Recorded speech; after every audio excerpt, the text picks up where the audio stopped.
Hi, and welcome back to our last installment of the ODS adventure. For this installment, we're going to talk about the PRT, which is the physical readiness test, and any sort of physical training that you're going to be enduring there, or called PT. The very first thing that I'm going to tell everyone, and this is more geared towards previous enlisted folks, is that you cannot do alternate cardio. I mean, I guess it should have really been well known, but like, even if you get hurt, you still can't do alternate cardio. They're just gonna be like, we're not letting you do cardio. Done. It's good. So I mentioned this in the big ODS video, the really, really long one with terrible cuts and edits, that it's important that if you are prior enlisted, make sure that you go and do your PRT, your official PRT, before you go, just in case you get hurt while you're at ODS, like a certain someone did. And that way you make sure that you are covered. So just talking about the PRT, for anyone that does not know, it consists of a 1.5 mile run. Be thankful, the Army does 2, the Marines do 3. So, haha.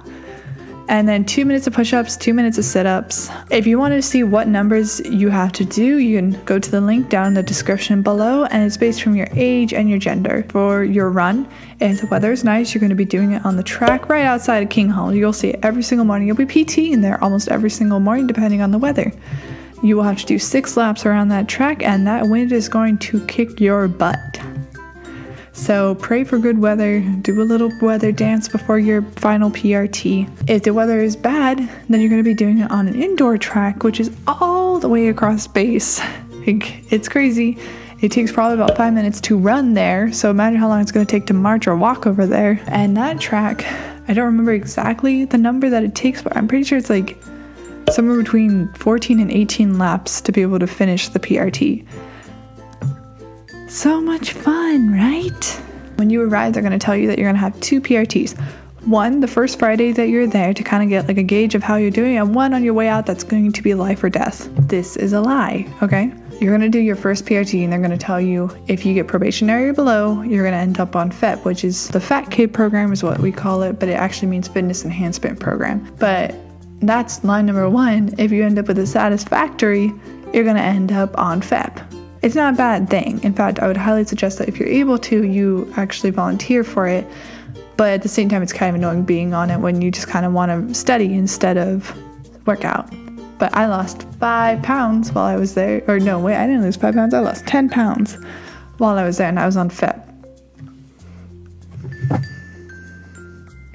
It's good for you. The second lie is that they're going to tell you there's only 2 PRTs. That is probably the most horrible lie I experienced, because it turns out that they actually give you about 1 a week. So just expect to do a PRT basically every single Friday while you're there. But the only one that's actually going to count towards your record is the last one. And it's important to note that you can only have 2 failures in 3 years, and then they kick you out. So really make sure you push yourself on it. And then once again, if you're prior enlisted, go take your PRT just in case something bad happens. Because I talked to them and they said they're going to take the higher score for your official PRT. For PT there, you're going to be doing a lot of running. Running is basically the biggest thing that they do besides random push-ups and squats. And so make sure that you always have at least 2 pairs of tennis shoes with you, especially because it can rain, and when it rains, it downpours. Okay, so something else to note is that you're going to be doing a lot of warm-ups and cool-downs. And if your teaching team is like my teaching team, make sure that you learn how to do them, because every time you mess up, they're going to just punish you. And their punishment usually includes like being in the push-up position, they're gonna be like down, and you say 1 team, and they're gonna hold you then, and they're like up, and you're like 1 family. There was actually a time that we finished a PRT, and then we weren't able to do the cool down as easily as they wanted us to, and then they punished us. We just did a PRT and they punished us. So just be prepared for that. Anytime that they feel like you're not really meeting their standards, the usual go-to punishment is some sort of PT, or what they call in boot camp IT, which is intense training. I believe it's intense training at least, and it's not fun. It will probably happen often. So I know that the first time it happened to me, I definitely broke down crying. I don't know. It was just a lot. So your PT is going to be at 05:30 almost every single morning while you're there. It's probably going to be out in the field, except for when weather's really bad.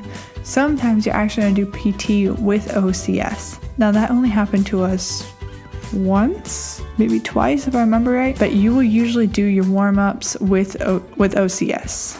And your warm-ups are kind of like, yeah, We're doing great. Everything's awesome. 1, 2, 3. Yeah, 1, 2, 3, 2, 1. And stuff like that. Running in place, side shuffles, touch, and stuff like that. Cool down is really, really nice until you break your back, and then it's not so much fun anymore.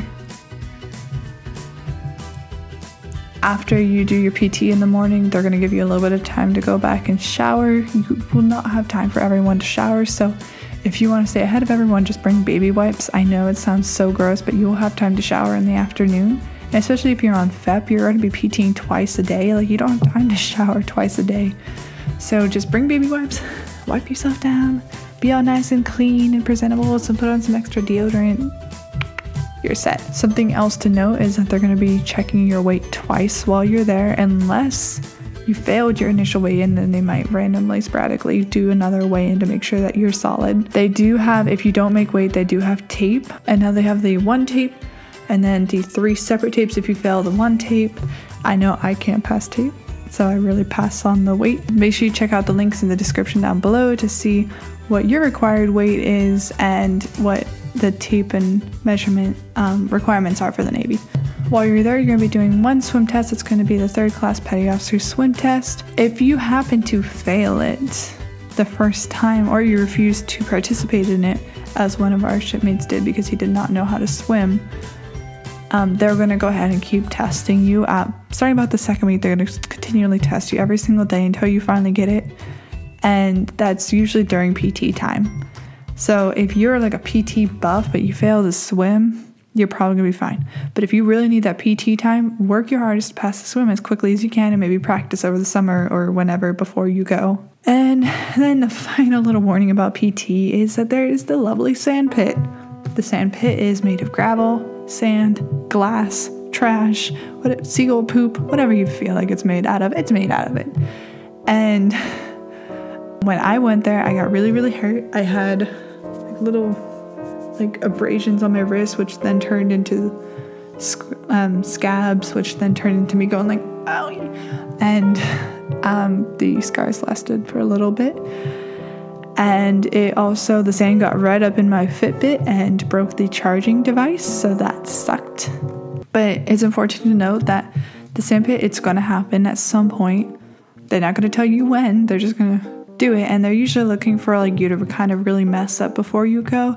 But even if you don't mess up, they're still going to find a reason. They will always find a reason. Now, if you go twice, you done messed up. Okay, we went twice.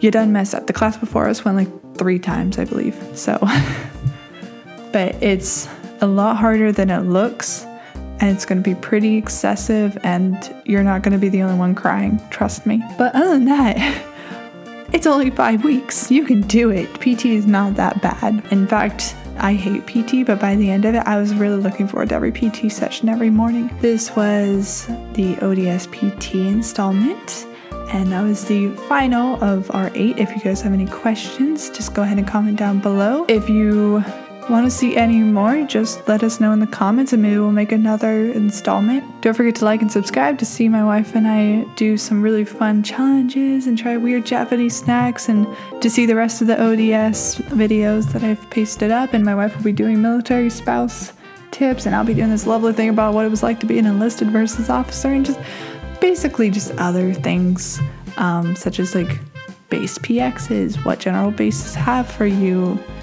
completely based from our very limited amount of experience. Thanks again for watching, and I hope that you have a magical Navy day.